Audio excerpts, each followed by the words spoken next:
Hi guys, ప్రయాగరాజ్లో Kumbh Mela అనేది జరుగుతుంది. అయితే ఆ విషయం తెలిసిందే. అసలు ఈ కుంభమేళా అంటే ఏంటి, అక్కడికి నాగ సాధువులు ఎందుకు వస్తారు, అసలు ఈ కుంభమేళా వెనక ఉన్న కథ ఏంటి, ఎప్పటి నుంచి కుంభమేళా జరుగుతుందో ఈ వీడియోలో చూద్దాం. కుంభం అంటే కొండ, మేళం అంటే గ్యాదరింగ్, అంటే పీపుల్ యొక్క గ్యాదరింగ్ ని కుంభమేళా అంటారు. అయితే దీని వెనక ఉన్న కథ ఏంటంటే, దేవతల రాజు అయిన ఇంద్రుడు రాజే కావచ్చు, అతనికి అహంకారం కూడా ఎక్కువే ఉంటుంది. అయితే దేవతల రాజు అయిన ఇంద్రుడిని విష్ చేయడానికి ఒకసారి దుర్వాస మహర్షి ఆయన దగ్గరికి వస్తాడు. దుర్వాస మహర్షి కోపిష్టి. అయితే ఇంద్రుడి దగ్గరికి వచ్చినప్పుడు తను ఒక ముత్యాల హారం గిఫ్ట్కి ఇవ్వడం జరుగుతుంది. అయితే ఆ ముత్యాల హారాన్ని ఇంద్రుడు ఏం చేస్తాడంటే తన ఐరావతానికి అలంకరిస్తాడు. ఐరావతానికి ఆ ముత్యాల హారం యొక్క విలువ తెలియకపోవడంతో అది ఆ ముత్యాల హారాన్ని నేలకేసి కొట్టి కాలుతో తొక్కి పాడు చేస్తుంది. అది గమనించిన దుర్వాస మహర్షికి కోపం వస్తుంది. అయితే దుర్వాస మహర్షి ఇలా అంటాడు, నీ అహంకారం, రాజు అనే నీ అహంకారం పవర్ వల్ల నువ్వు ఇలాగ బిహేవ్ చేస్తున్నావు, సో నీకు ఈ పవర్ పోవాలని చెప్పి దుర్వాస మహర్షి ఇంద్రుడిని శపిస్తాడు. ఆ శపించడమే తరువుగా దేవతలకు రాక్షసులకు యుద్ధం జరిగి ఇంద్రుడి యొక్క పదవి కోల్పోతాడు. అండ్ దేవతలు చిత్రహింసలకు అనుభవిస్తూ ఉంటారు. ఇంకా రాక్షసులు వాళ్ళు నచ్చిన విధంగా వారి పరిపాలన చేసుకుంటూ ఉంటారు. యజ్ఞయాగాలు ఏమీ జరగకుండా కూడా చూస్తారు. అయితే ఇదిలా కొనసాగుతుంటే రాక్షసుల యొక్క అరాచకాలు భరించలేక దేవతలు శ్రీ మహావిష్ణువుని వేడుకుంటారు. అయితే శ్రీ మహావిష్ణువు ఈ యూనివర్స్లో ఒక పాల సముద్రం ఉంది, ఆ పాల సముద్రంలో చిరిగితే గనక మీకు కావాల్సిన పవర్స్ అన్ని మీకు వస్తాయి. శ్రీ మహావిష్ణువు దేవతలకు చెప్పడం జరుగుతుంది. అయితే ఇంకొక విషయం ఏంటంటే, ఆ క్షీరసాగరం మాత్రం మీరు ఒకళ్ళే చేయలేరు, రాక్షసులను కూడా కలుపుకోండి, సో మీకు బలం చేకూరుతుంది. అయితే వాళ్ళకి ఒక విషయం చెప్పండి, దాని నుంచి అంటే ఆ క్షీరసాగరం మాత్రం చేయడం వల్ల వచ్చే ఫలితాన్ని ఇద్దరు షేర్ చేసుకుందాం అని చెప్పి ఒక విషయం చెప్పండి. సో వాళ్ళు వస్తారు, వాళ్ళతో కలిసి మీరు క్షీరసాగర మదనం చేయండి అని చెప్పి ఒక సలహా ఇస్తారు. క్షీరసాగర మదనం అంటే ఏం లేదండి, అది చిలకడం అనమాట. అయితే మందర అనే పర్వతాన్ని సాగరంలో వేసి వాసుకి అనే పాముని ఆ పర్వతానికి చుట్టి క్షీరసాగరంలో వేసి మదించడం మొదలు పెడతారు. అయితే తెలివిగా దేవతలు ఏం చేస్తారంటే, ఆ పాము తలకాయ ఉన్న వైపునేమో రాక్షసులకు ఇచ్చారు, అండ్ తోక వైపు అయితే దేవతలు తీసుకున్నారు.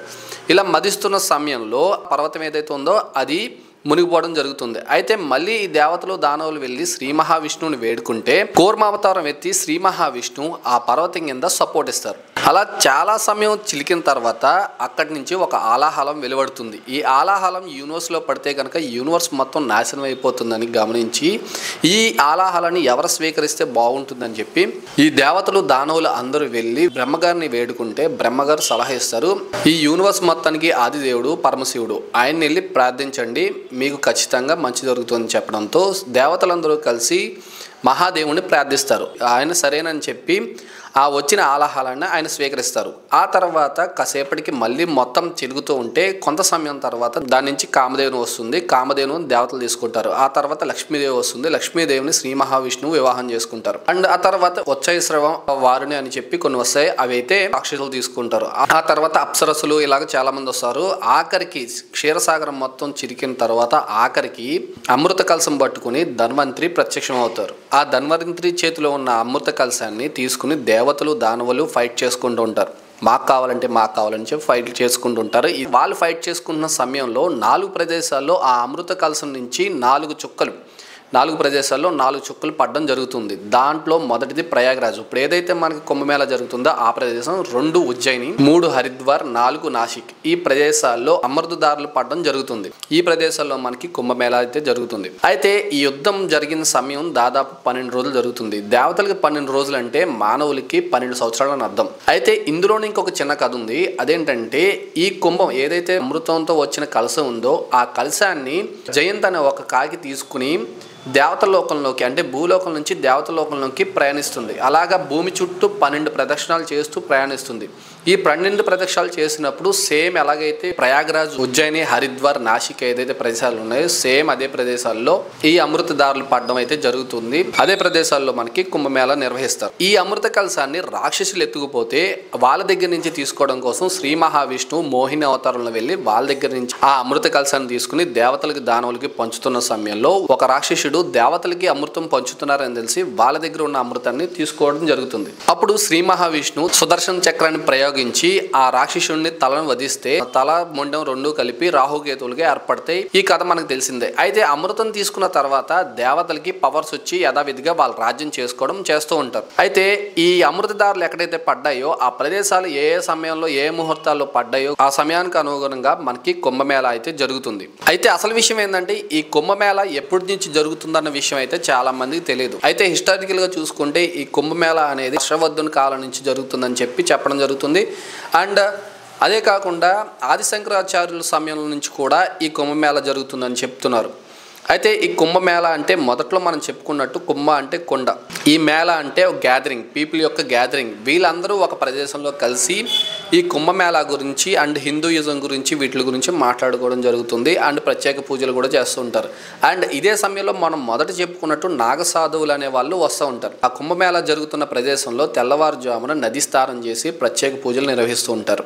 నాగసాధువుగా మారాలంటే కొన్ని నియమాలు నిబంధనలు ఉంటాయి. ఈ నాగసాధువులను తయారు చేయడానికి అఖాడాలు అనేవి కొన్ని ఉంటాయన్నమాట. ఇవి ఒక విధంగా చెప్పాలంటే గురుకులం లాంటివి. వీటిల్లో ఏం చేస్తారంటే నాగసాధువుల యొక్క గురువు ఒక ఆయన ఉంటారు.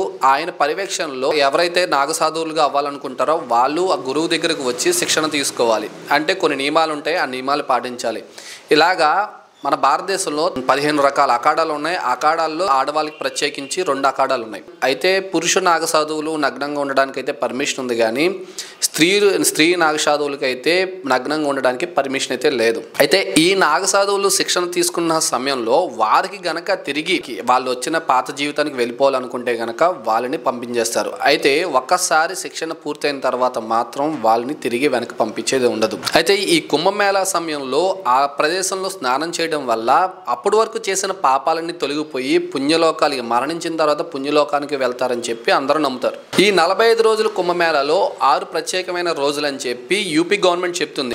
అందులో ఒకటి జనవరి 13 పుష్య పౌర్ణమి, జనవరి 14 మకర సంక్రాంతి, జనవరి 29 మౌని అమావాస్య, ఫిబ్రవరి 3 వసంత పంచమి, ఫిబ్రవరి 12 మాఘ పౌర్ణమి, ఫిబ్రవరి 26 మహాశివరాత్రి. ఈ 6 రోజులు ప్రత్యేకమైనవి అని చెప్పి యూపీ గవర్నమెంట్ చెప్తుంది. అయితే 2019లో జరిగిన కుంభమేళాలో దాదాపు 20 కోట్ల మంది జనాభా వచ్చారని చెప్పి గణాంకాలు తెలియజేస్తున్నాయి. అయితే ఈ కుంభమేళాకు దాదాపు 40 కోట్ల మంది జనాభా వచ్చే అవకాశం ఉందని చెప్పి యూపీ గవర్నమెంట్ చెప్తుంది. సో గైస్, ఇది కుంభమేళా గురించి. అండ్ వీడియో నచ్చితే లైక్ చేయడం మాత్రం మర్చిపోకండి. Thanks for watching.